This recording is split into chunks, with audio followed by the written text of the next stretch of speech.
দেখেন যেই ছেলেটা লেখাপড়ার প্রতি মনোযোগী না, বাসায় লেখাপড়া করে না, তা আব্বাই ওইটাকে 4,000, 5,000, 6,000, 7,000 টাকা দিয়া একটা হোস্টেলওয়ালা শিক্ষা প্রতিষ্ঠানে ভর্তি করায়। কিওয়ালা? হোস্টেলওয়ালা। কেন?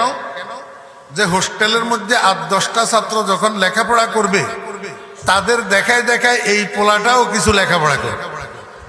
জি, আচ্ছা, আরো একটা উদাহরণ আমি আপনাদেরকে একটু বুঝাই। আপনাদের এলাকায় মসজিদের মধ্যে কোথাও ধূমপান নিষেধ লেখা থাকে?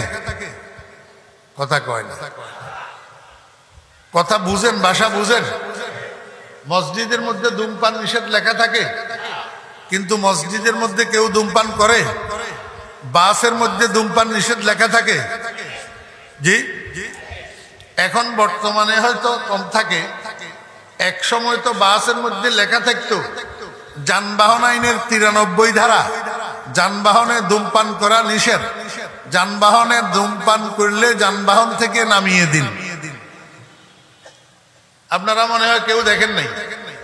জি, এই সাক্ষী হইল তো। তাহলে বোঝা গেল যানবাহনের মধ্যে ধূমপান নিষেধ লেখা থাকে। এরপরেও বাসে ধূমপান হয় কি হয় না? হয়। মসজিদের মধ্যে ধূমপান নিষেধ লেখা থাকে না, তারপরেও মসজিদের মধ্যে ধূমপান হয় না। কেন? মসজিদ ধূমপানের পরিবেশ নয়, বাস ধূমপানের পরিবেশ। এবার বুঝেন, এই ধূমপানের পরিবেশটা মসজিদের মধ্যে হয় না কেন, বাসের মধ্যে হয় কেন?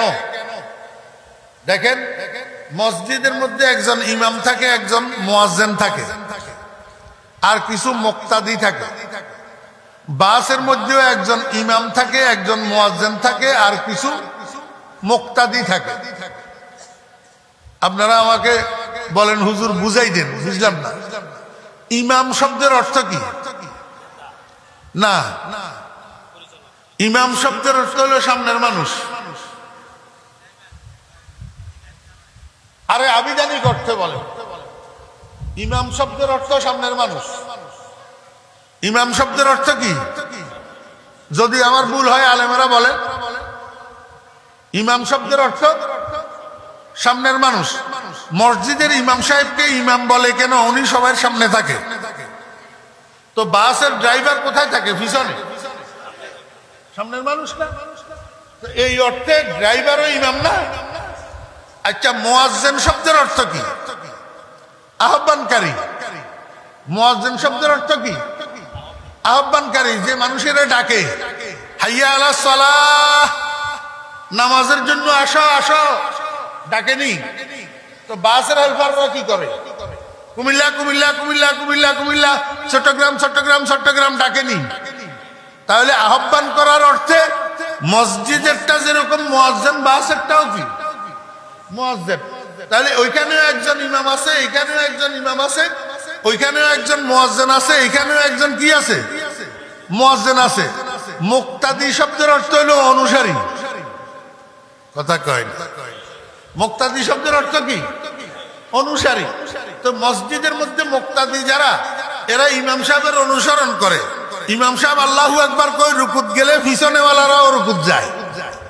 ইমাম সাহেব সামি আল্লাহু লিমান হামিদা বলি রুকুত থেকে উঠলে পিছনেওয়ালারাও রুকুত থেকে উঠে, মানে অনুসরণ করে। তো বাসের মধ্যে যারা যাত্রী থাকে, এরা কি ড্রাইভার যেদিকে যায় যাত্রীরা আরেক দিকে যায় না? এদিকেই যায়। তাহলে অনুসরণ করে না।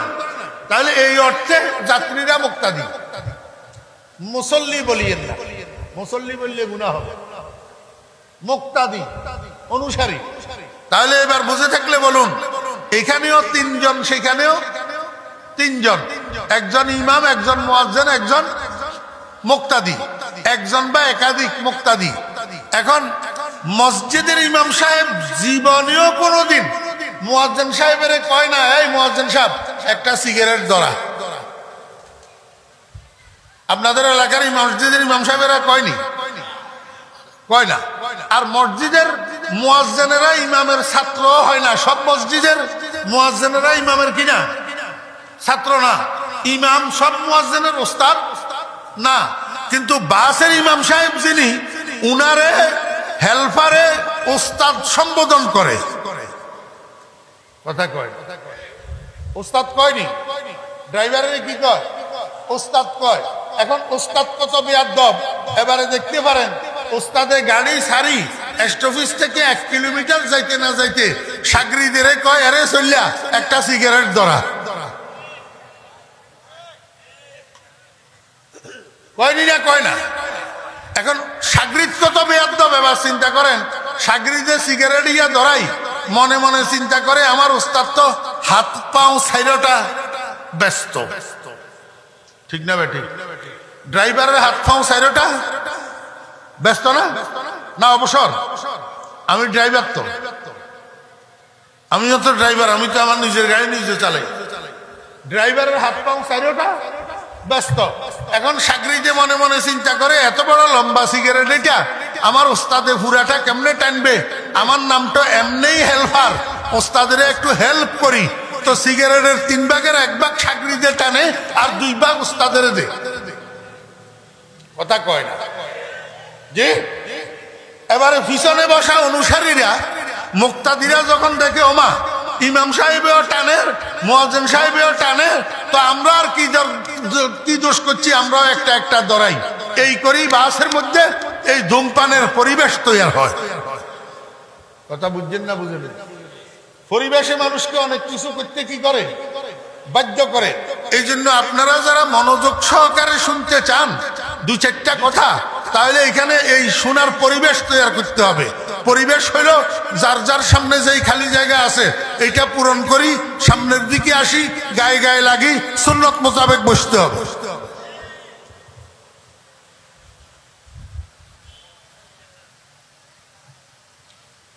বসার থেকে যদি না উঠেন, তা আমি সামনের উদাহরণটা দিব যে এটাতে সবাই শরম পাইবেন।